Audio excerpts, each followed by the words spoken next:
सत्यम सिद्धाय नमः गुरु जी। जय सत्यम सिद्धाय नमः। आपके जो YouTube से जुड़े हुए कुछ भक्त हैं वो अपने ईमेल या व्हाट्सएप के माध्यम से कुछ सवाल करते हैं, मतलब जो भी उनके डाउट होते, तो उनमें से बहुत सारे आए थे क्वेश्चंस। उनमें से कुछ यहाँ पर मैं आपके सामने पेश करने जा रहा हूँ। भक्तों ने कहा था कि गुरु जी के पास जब भी समय हो तो आप ये उनसे क्वेश्चन पूछ लेना और वीडियो के माध्यम से, ताकि जो और भी भक्तों के हों, कुछ कॉमन होते हैं क्वेश्चन डाउट, वो क्लियर हो जाए।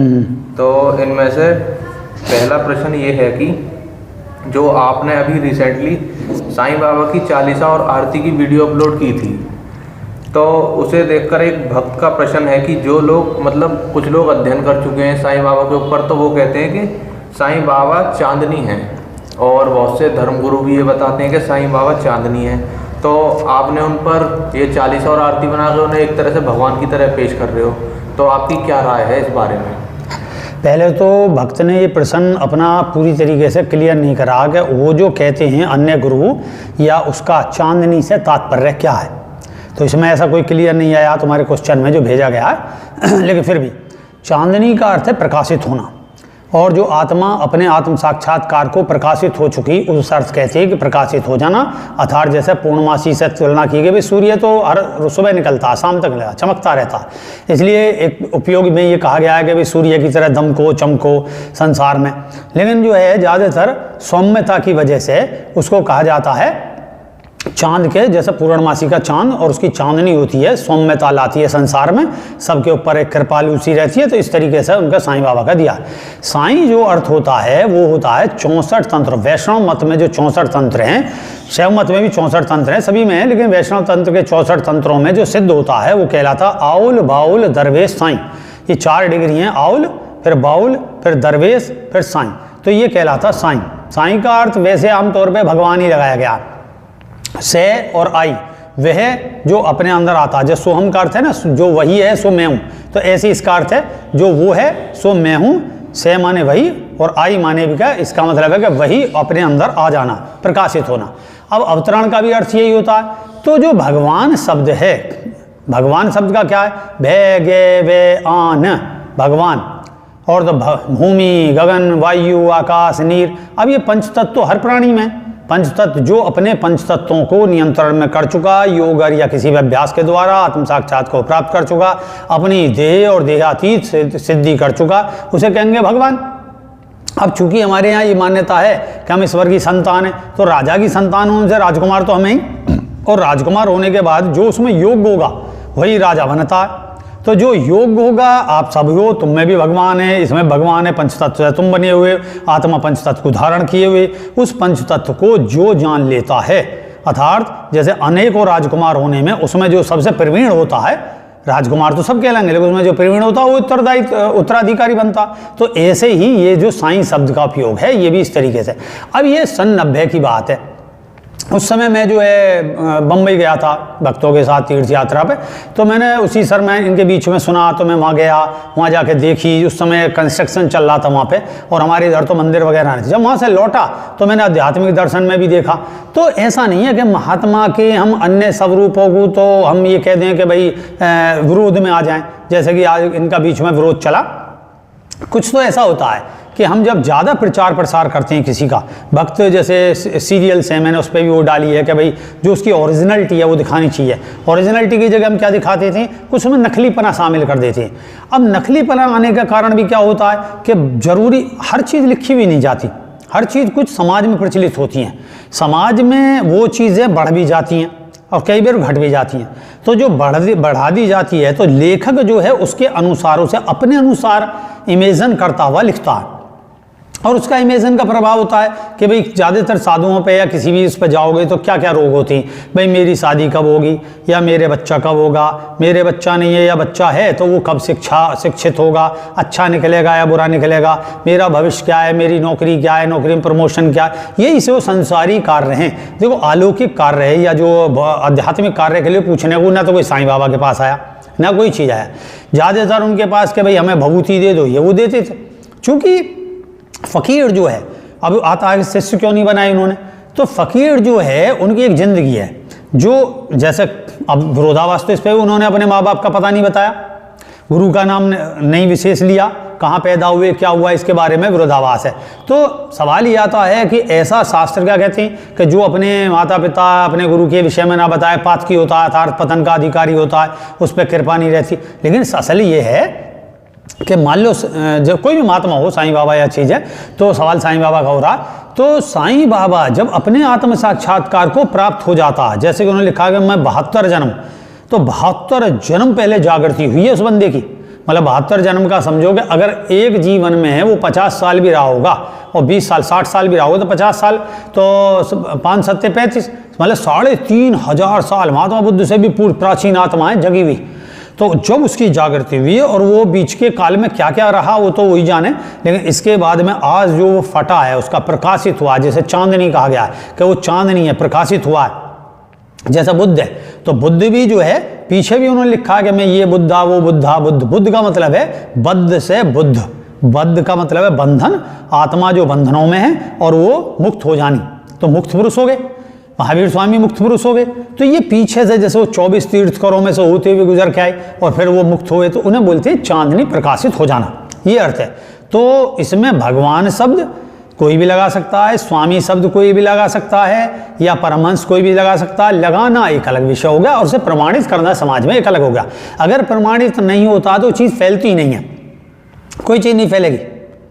एक काल में संतोषी माता का बड़ा व्रत वगैरह चले, फिर क्या हुआ उसका, एक काल में फिल्म बनी, उसके बाद प्रचार हुआ, फिर उसके बाद वो सब खत्म हो गया, क्योंकि उसके पीछे मंदिर का स्थान का कोई महत्व नहीं है, उसके पीछे कोई संदेश नहीं जा रहा, नतीजा क्या वो चीज़ समाप्त हो जाती है। यहाँ से जैसे शिरडी साईं बाबा का संदेश गया, लोगों में गया और प्रचार हुआ, सत्साई बाबा के रूप में प्रचार हुआ, अब इसमें विरोधाभास हुआ। तो कुल मिला के ये विषय है। तो समझ में आ गया वो भक्तों को कि भगवान क्यों कहा जाता है भूमि गगन वायु आकाश नीर, ये इस तरीके से जो अपने तत्वों को जान लेता, आत्म तत्व को प्रकाशित है, और चांदनी का प्रकाशित अर्थ से तात्पर्य रखता है।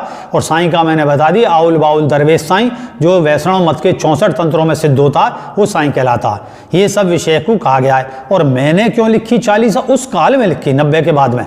तो उस काल के बाद में जब हम किसी को लिखेंगे तो हम ऐसा थोड़ा लिख देंगे उसके बुराइयाँ लिख देंगे उसमें। भाई संत है, उसने अच्छा काम तो करा ही है, उसने जो भी कुछ प्रचारित करा अपनी तौर पे उसने सही करा। यानी सही ना होता तो ग्लैमर युक्त होता वो व्यक्ति, आराम से लोट लगाता बैठता। अब फकीर की क्या होती है, उसकी झोली में जो डाल दोगे वो ग्रहण कर लेता है। पंच उससे भिक्षा मांगता, 5 घरों से भिक्षा मांगना उसका उद्देश्य होता। 5 घरों का मतलब है पंच तत्व, पंच तत्वों के रूप में भिक्षा मांगना, अर्थात किसी, जैसे अब मैं ही मान लो दे दूं किसी को खाना, तो मेरा दोष बैठ जाएगा, क्योंकि मेरे मन में लालसा आ जाएगी कि मैंने इन्हें भोजन खिलाया, मेरे अंदर एक घमंड आएगा, मैं इन्हें भोजन देता हूँ, चाहे वो जाने अनजाने ना रहा हो, लेकिन प्रकट हो जाएगा। इसलिए क्या है, वो अलग अलग जगह जाके मांगते रहते हैं। मांगने में अपना अहंकार खत्म होता है, हमेशा ऐसा रहता है कि मैं मांगता हूँ, एक प्रकार का फकीरी का अंदाज है। और जो दे रहे हैं उनमें दाता भाव आते हैं, लेकिन अगर वो फकीरी को देखकर उनके अंदर भी रहता है, देखो इतने बड़े सिद्ध आदमी आज भी फकीरी के तौर पे मांगते हैं।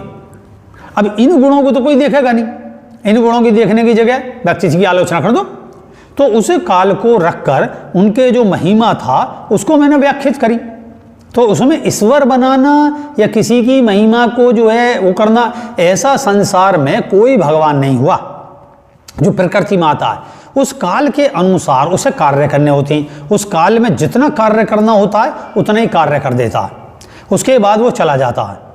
नहीं तो ये बताओ कि रामचंद्र जी थे, तो रामचंद्र जी ने सब चीज़ कहानी हुई, उसके बाद में क्या हुआ, अब लंका में तमाम राक्षस वर्ग मारा गया, बहुत बड़ा वर्ग। और उसके बाद में क्या हुआ, वहाँ की स्त्रियों का क्या हुआ उसका कोई पता नहीं है कि इतनी बड़ी विधवाएं स्त्री जो रही होंगी उनकी तो राम ने कोई व्याख्या नहीं करी, व्यवस्था नहीं करी। विभीषण जो था वो राजा बना दिया। अब इसमें आता है कि भाई विरोधाभास आता है, विभीषण उनकी चापलूसी करे इसलिए उनका भक्त हो गया और वगैरह वगैरह, तो उसने जो राजा बना दिया। अब रावण की जो पत्नी थी जो है तुम्हारा मंदोदरी, तो मंदोदरी को आप देखोगे कि वो सती, मतलब कभी किसी से अट्रैक्टिव, वो प्रभावित, खूब विद्वान महिला, और वो हमेशा रावण को प्रोत्साहित करती थी अच्छे कर्मों के लिए। वो बाद में क्या हुआ उसका दिखा दिया विभीषण से, उसने शादी कर ली है। विरोधाभास है, कोई कह रहे हैं कि समाधि लगा गई, लेकिन अक्सर ये उल्लेख मिलता है कि उन्होंने जो है विभीषण शादी, कोई संभव ही नहीं है बात कि इतनी सती स्त्री वो जो है अपने देवर से शादी कर ले, क्या जी कल्चर था, नहीं, वो सती स्त्री है, वो अपना जीवन काट सकती है, उसे किसी की जरूरत नहीं है। तो अब ये विरोधाभास कृष्ण जी के में क्या हुआ? अब कृष्ण जी का देख लो, तो कृष्ण जी के में तो थोक में जो है एकदम, मैं कई बार कह चुका हूँ, कृष्ण भगवान की अपनी स्थिति है वो प्रशंसनीय है, लेकिन उनके भक्तों के माध्यम से जो उनका चीज़ बढ़ाई गई है उसका मैं विरोधी हूँ। तो अगर साईं बाबा का कोई इस तरीके का, उसका मैं विरोधी हूँ। विरोध का तात्पर्य होता तर्क से जानना, पक्ष और विपक्ष को जानना। जो पक्ष को और विपक्ष को दोनों को जानता है वही सही निर्णय दे सकता है, बाकी तो अपनी अपनी समझ है। कि वैसे हम किसी के विपक्ष में हैं तो हम विपक्ष की बात करेंगे। कृष्ण भगवान का जैसे मैंने उल्लेख करा, तो अब कृष्ण भगवान को देखो, चलो उन्होंने सबसे उनमें संतावना दी, नहीं नहीं भाई युद्ध मत करो, युद्ध मत करो। तो क्या हुआ कि युद्ध मत करो और मैं 5 गांव मांगने जाता हूं, उनसे ये कहूंगा कि वे 5 गांव में इन्हें संतुष्टि हो जाएगी। मतलब धैर्य किसका है? धैर्य अर्जुन का, जो विराट पर्व में उन्हें सबको हरा चुका बिना कृष्ण के।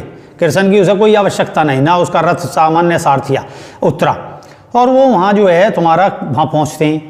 अब यहाँ देखो भगवान, जो इन्होंने भगवान बना रखे हैं कृष्ण जी, कृष्ण जी ने जब वो उन्होंने कही पकड़ो इस ग्वाला को, अरे ये तो मामा फूफी के, तो इनमें विरोध होना कोई ऐसा कि वो इम्प्रेस तो है नहीं। अगर भीषम ने प्रणाम करा, भीषम उनके खुद एकदम रिश्तेदार दादा लगे करे, तो ये उन्हें प्रभावित करा गया लोगों को। नतीजा क्या?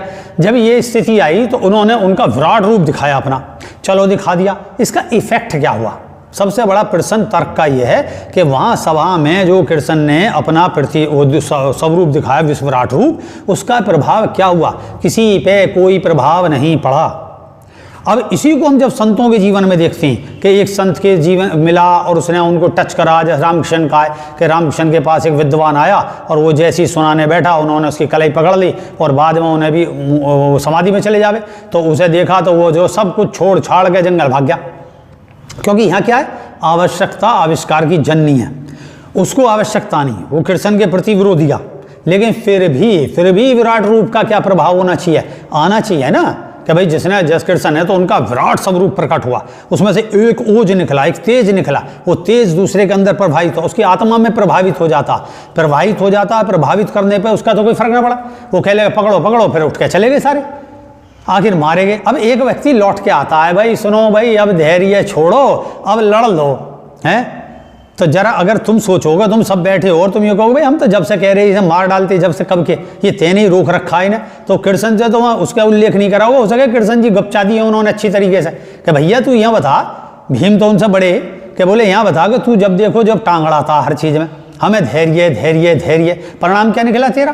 तेने विराट रूप भी दिखाया, कुछ भी फर्क ना पड़ा, अब हमें ही मारना है। वो तेरे भी हम मारें भाई, तेरे जरासंध हमने मारा, उसमें भी तेरी सारी चीज़ों में सहायता करी, हर चीज़ में तो तेरे में हम कूदते हैं, तू केवल हमें राय दे जाता है, हैं? इतने ज्ञानी तो हम भी, अब मारना हमें खुल पड़ेगा। तो सारे मारे उन्होंने, इसमें क्या करा कृष्ण? उसके बाद जितनी भी महाभारत में स्त्रियां मतलब जो मरे विधवा हुई, और जो योद्धा जो मरे उनकी जो विधवा थी 16 से 60 तक के बीच की आयु की, उनका क्या हुआ? उनका कहीं उल्लेख नहीं है। उसमें भी कमेंट कस दिया, अर्जुन को घमंड हो गया अपने गांडीप पे, तो वो जो है उसे दे दिया कि वो तू इन्हें महिलाओं को छोड़िया तो अर्जुन जा रहा उसे भील छीन के ले गए। कई बार ये प्रसंग मैंने करा है, तो उसमें कृष्ण जी के भाई कृष्ण जी ने क्या कर लिया? होना तो चाहिए कि कृष्ण जी छीन के ले आए, और छीन के ला के जब दिखाते अर्जुन को कि देख हमें छीन के लिया, ऐसा कुछ ना हुआ, भील लेकर भाग गए सारी स्त्रियों। क्या हुआ? कुछ होने लिखा है कि वेद व्यास के सामने जब ये सब स्थिति आई तो वेद व्यास ने स्त्रियों को जो है गंगा जी में पहुंचे और गंगा जी में से आह्वान करा पितरों का, और पितर सारे निकल के आए, योद्धा सज्जित थे सारी चीज़ों को लेकर अस्त्र शस्त्रों से। उन्होंने सबने कुशल क्षेम पूछा, मुलाकात करी। मुलाकात करने से इसे पितृ दोष का बड़ा अजीब सा लगता है ये सब बातें। तो उन्होंने मुलाकात करी और फिर वेद व्यास ने कहा कि जो सब जाना चाहती हूँ अपने पतियों के साथ देवलोक में, वो सब चली जाएं। तो वो इतने वहीं बैठे सारे पितृ, सारे के सारे योद्धा सजे हुए ड्रेस में, उन्होंने जन्म नहीं लिया कहीं भी, वो एक लोक में पहुंच गए, पितृलोक में। फिर वे सारी विधवाएं भी स्वेच्छा से मतलब आत्महत्या, स्त्री ने जो आत्महत्या करी उसको शास्त्रों में किस तरीके छिपाया गया कि वो सब गंगा जी में अपना प्राण त्याग दिए, उन्होंने नवीन देह धारण कर ली, दिव्य देह धारण कर ली, और वो सब चले गए। तो ये विरोध तो भाई किसी का भी उठा लो, बुद्ध का उठा लो, तो बुद्ध के आने के क्या बात हुआ? देश अगर बुद्ध सत्यानाश हुआ तो बुद्ध के बाद हुआ सत्यानाश। मतलब एक सम्राट था अशोक, अशोक ना बुद्ध धर्म अपनाता, लास्ट में क्या होता उसका? हमारे देश में तमाम वो बने रहे थे शुरू से लेकर राजा सम्राट बने रहे थे। क्या हुआ, बुद्ध के उसने अशोक ने अपना राज त्याग दिया, उसकी औलाद ने अपना जो है बौद्ध धर्म को, अशोक ने भेज दिया बौद्ध धर्म के लिए श्रीलंका वगैरह पर उनको वो घूमने प्रचार करने, और लौट के आए ना, वहाँ पे कोई राज रहा ना उसके गाने में, नतीजा क्या, सब नष्ट होता चला गया। क्या हाल हुआ, आज तक हम भुगत रहे हैं ये सब चीज़। तो हम देखें तो बुद्ध की करामात है। बुद्ध ने अपने से पीछे 60 साल पहले हुए महावीर के विषय में न लिखा, उसने कह दिया मुझे कोई जो है ऐसी कोई विधि नहीं थी जो उस समय मुझे, अरे तुझसे पहले खुद महावीर स्वामी हुए, महावीर स्वामी ने तो आत्म साक्षात्कार प्राप्त करा। तो ये सब एक दूसरे को ढाते हैं, हटा देते हैं। तो कहने का तात्पर्य यहाँ विरोध हो गया। और अब हम योगी की भांति देखा, तो योगी की भांति क्या देखा हमें, भाई उसे जरूरत क्या है किसी दूसरे की, वो अपनी आत्मा को जानना चाहता है। हर आत्मा को जानने वाले की विधि दो ही है। सबसे बड़ा क्या है, जो रूप रस गंध स्पर्श शब्द, शब्द है मंत्र, रूप है किसी दूसरे की आराधना करनी, और जो है क्या नाम है गंध वगैरह, तो ये उसके विषय हैं। तो अब रूप और शब्द, शब्द क्या है जो बाद में वेदांतिक है, एम ब्रह्मास्मि, उससे आगे सत्यास्मि मिशन का है, एम सत्यास्मि, मैं ही सत्य हूँ। इस पे चिंतन करना, मंत्र की तरह तो मतलब एम ब्रह्मास्मि नहीं, एम सत्यास्मि नहीं, मैं सत्य हूँ, इसमें बिलीव करो। बिलीव कैसे होगा, मैं ईश्वर की संतान हूँ, तो हूँ वही मुझे मिलेगा, मैं अविनाशी आत्मा हूँ। ये सब चिंतन का विषय लाया जाता है, इसमें मंत्र की आवश्यकता नहीं। तो उनको शब्द को त्यागा जाता है। शब्द रूप, रूप किसका ध्यान करेंगे, हम अपना राम, हम किसी अन्य का ध्यान नहीं करेंगे। ध्यान का विषय होना चाहिए अपना राम। यही मेरा रही क्रिया योग है, विश्व की सबसे सबश्रेष्ठ ध्यान विधि। अपना ध्यान करो, वेदों का जो घोष है, स्वयं को जानो, अपनी आत्मा को जानो। अपनी आत्मा को जानना ही मूल में भगवान बनना है, और वो प्रकाशित होना ही चांदनी प्रकाश है। अब चाहे साईं हो, मैं हूं, तू हो, या कोई और, ये विषय है इसका। अब कहीं अगला उत्तर हो, पोर्शन हो तो बताओ। दूसरा प्रश्न ये है एक भक्त का कि गुरुजी शंकर भगवान का क्या रहस्य है। आजकल के कुछ गुरु उन्हें एलियन तो कोई आम इंसान बताते हैं, और शिव तत्व क्या होता है। देखिए, इसमें मेरी और भी पीछे मैंने सत्संग में बात कही है सब, कि शिव के अनेकों अर्थ हैं। वो विषय से अगर हम देखना चाहेंगे तो वहाँ उसमें पढ़ सकते हैं विषय को लेकर। असल में ये मनुष्य की अभिव्यक्ति हैं। जैसे हमारे यहाँ पूर्णिमा देवी है, तो पूर्णिमा देवी के 16 हाथ हैं, तो मैं क्या कहता हूँ, पूर्णिमा देवी 16 कैक्टस हो जाएंगे, पैर 2, सिर 1, हाथ 16। तो ऐसा संभव नहीं। 16 कर्म का प्रतीक है, हाथ कर्म का प्रतीक है, पैर तो चलायमान है, मतलब चलता है, इससे वर्क करता है, ज्ञान का प्रतीक है। जैसे रावण का 10 सिर, तो 10 सिर क्या है, वो चारों वेदों का ज्ञाता, इतने सारी चीज़ों का ज्ञाता, 10 जो है महाविद्या का ज्ञाता, ये सब प्रतीकात्मक दिखाए जाते हैं। मान लो मैं लेखक हूँ तो मेरी कलम का प्रतीक हो गया, मैं जापक हूँ तो मेरे जप का भी एक कर्म का प्रतीक हो गया, मैं जो है दानी हूँ तो मेरा दान जा रहा है, मैं दान ले रहा हूँ वो आ रहा है, मैं ज्ञान दे रहा हूँ तो मेरे मुख से ज्ञान जा रहा है, आशीर्वाद अभय दान दे रहा हूँ तो अभयदा की मुद्रा हो गई, मैं जो मोक्ष का ज्ञान दे रहा हूँ तो कमल हो गया है, या मैं किसी का विवाह करा रहा हूँ या विवाह की प्रयोजनों में सम्मिलित हूँ तो विवाह का कारक बन गया मैं कोई मंत्र दाता हूँ तो मंत्र दानी हो गया। तो ये सब ये इस तरीके से होता है। मेरा ज्ञान बट रहा है वो अमृतदानी हो गया कि अमृत में बांट रहा हूँ। ये सब जब हम ऐसे दिखाएंगे तो अमृत का मटका हो गया, हाथ में अस्त्र हो गया, मैं लोगों की रक्षा कर रहा हूँ, और सर्वधर्म का चिन्ह हो गया, कमल मोक्ष का प्रतीक हो गया, धन दाने का, तो ये ऐसा बन जाता। ऐसे शिव जी का, शिव का अर्थ है शव प्लस ई, जो सब ऊर्जा से युक्त हो। अर्थात जैसे अब तुम हो, तुम्हें नहीं पता तुम्हारा क्या होगा, कल क्या होगा, क्यों आए दुनिया में, कैसे जाओगे, किसी का कल्याण कैसे कर सकते हो। कहीं ऐसा तो नहीं जो कर रहे हो तुम्हारा कर्म, कर्ज और फर्ज, अर्थात पीछे से जो कर्ज लेके आए उसको फर्ज के रूप में तुम पूरा कर रहे हो। तो ये है शिव तत्व के। शिव कौन हो सकता है, जो शव प्लस ई अपनी आत्मिक ऊर्जा को जागृत कर ले, वो शिव हो सकता है। जिसमें अर्ध चंद्रमा, मतलब जो चंद्रमा चतुर्थी का चंद्रमा दिखाते हैं, उन्हें गोल चंद्रमा नहीं दिखाते, चतुर्थी का चंद्रमा 4 अर्थ धर्म काम मोक्ष को प्रदान करने वाला ज्ञान जिसके मस्तिष्क में हो, शास्त्रों मतलब ज्ञान की धाराएं निःशुल्क, जैसे गंगा उसको सबको कल्याणकारी है, ऐसे उसके सिर से गंगा, ज्ञान रूपी गंगा उसकी प्रवाहित हो रही है संसार के कल्याण के लिए। त्रिपुंड अर्थात प्रज्ञा ज्ञान है, तम गुण रजगुण सतगुण उसके मस्तिष्क में ही निवास करते हैं। सर्प कुंडलनी का है, यानी मैं बता चुका कई बार कि भाई एक सर्प क्या है कुंडलनी का, उसकी व्यक्तिगत कुंडलनी हो गई, नहीं तो सर्प का जोड़ा होना चाहिए उसके पास में, एक सर्प और एक सर्पणी है, इंगला और एक पिंगला। लेकिन वो इंगला पिंगला का प्रतीक के रूप में गला, क्योंकि कंठ तक ही सारे चक्र हैं, मूल हैं, मूलाधार स्वादिष्ठान नाभि हृदय कंठ, मूलाधार में पृथ्वी तत्व, स्वादिष्ठान में जल तत्व, नाभि में अग्नि तत्व, यहाँ पे हृदय में जो है वायु तत्व और यहाँ पे आकाश तत्व। तो उन्होंने कुंडलिनी का स्थान, कुंडलिनी की सारी जो प्रत्यक्ष कुंडलिनी है वो यहाँ तक होती है। इसके बाद तो आज्ञा चक्र में मन की गति बंद हो जाती है और मन की जगह जो मतलब जो प्राण की गति बंद होकर मन में बदल जाता है और मन की भी गति शांत हो जाती है। मन के जो दो भाग हैं, जो बहिर्मन और आंतरिक मन, वो एक हो जाता है। एक हो गया वो सहस्त्रार में चढ़ता है। सहस्त्रार में चढ़ने के बाद क्या, अपनी अनुभूति होती है, किसी दूसरे की नहीं। तो जब हमें अपनी अनुभूति होगी उसी बोलेंगे आत्म साक्षात्कार। तो आत्म साक्षात्कार का अर्थ हो गया शिव होना। तो शिव हो गया जिसने सिंह अर्थात मन रूपी शेर को, शेर पे बैठा नहीं है, वो शेर पे बैठे नहीं है कि शेर पे सवारी कर, मन पे सवारी, मन को मार ही दिया उन्होंने। अर्थात मन मारने का तात्पर्य ये नहीं हुआ कि मन को मार दें, मन को मारते ही मन माया मनुष्य सब खत्म हो जाएगा। मन को मारने का अर्थ हो गया मन पूरी तरीके से उनकी इच्छा के अधीन है। कथाओं के अनुसार तो ऐसा लगा शिव जी को क्रोध आया तो वहां तो बड़े विरोधाभास खड़े हो जाएंगे। शिव जी को क्रोध आ गया, शिव जी को कामुक भाव आ गया, शिव जी उससे हरि के जो मोहिनी रूप को देखे स्खलित हो गए। तो ऐसे तो फिर शिव जी का बड़ा अजीब अजीब दोनों विरोधाभास हो गए।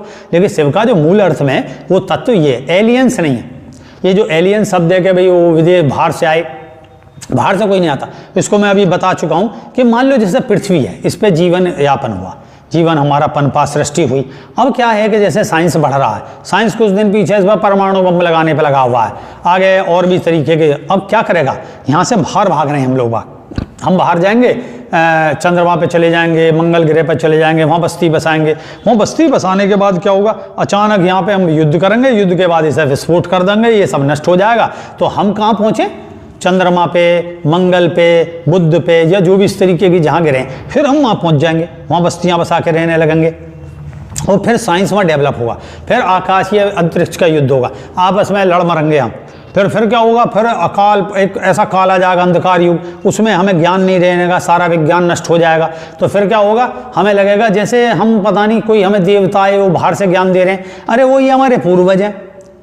तो ब्रह्मांड में जैसे हम हैं और भी है ज्ञान, तो इसे भी ये भी सत्य है। लेकिन एलियंस की तरह भांति के वो बड़े कीटाणु टाइप के मनुष्य हैं, इस तरीके के चित्र तो बड़ी बेवकूफ़ी के, ऐसा कुछ नहीं। क्योंकि यहाँ से जाने वाले वो सब मनुष्य हैं, मनुष्य हैं, स्त्री पुरुष, और उन्होंने जब शाश्वत देह धारण कर लिया है तो कहीं भी पृथक जा सकते हैं, कहीं भी आ सकते हैं। योगिक विषय तो ये है शिव का। बागंबर मतलब हिमालय सर वर्ल्ड में सबसे ऊंची चोटी पर रहने का आधार, जो संसार में सबसे ऊंची अवस्था को प्राप्त किए हुए हो। गाय पशुत्व पर, गाय नहीं है उनके पास, बैल है, तो बैल क्या, पशुत्व का भाव, जिसने पशुत्व के भाव भी उनके पास शांत हो जाते हों। तो ये सब है। वैभव ऐश्वर्य, जो सती हैं या पार्वती हैं वो उनके पास रहती हैं, वैभव ऐश्वर्य का उसके बाद तो कोई प्रभाव नहीं है, क्योंकि दाता है। नीलकंठ है, तो नीलकंठ का क्या अर्थ हुआ, जो समस्त जो है क्या है, बुराइयों का जड़ है, गला, वरदान भी यही देता है और शाप भी यही देता है। तो उन्होंने अपने मुख से शाप निकलना, बुराई निकालनी बंद कर दी और केवल वरदान के दाता हैं, तो इसलिए उन्हें नीलकंठ वरदान ही बोला जाता है। तो ये सब मिला के शैव जो है शिव तत्व बोलते हैं इसे। शिव तत्व पुरुष तत्व है और स्त्री तत्व के लिए अलग है। स्त्री तत्व का खोज केवल 87 मिशन की है, क्या उसके अपने कुंडलिनी बीज मंत्र वगैरह वो सब हैं। तो इसलिए स्त्री की कुंडलिनी नहीं जगती आसानी से, पुरुष शक्तिपात के उसे सहयोग दे देगा, लेकिन स्त्री को अपने ही शरीर के अपने बीजों के विषय में ज्ञात करने के बाद ही और उसका ध्यान और साधना और रही क्रिया योग करके कंबाइंड करके एक दूसरे को जोड़ के रही क्रिया योग करने के उपरांत ही वो अपनी आत्मा की आत्म साक्षात को प्राप्त कर सकती है। ये विषय। अगला कोई प्रश्न?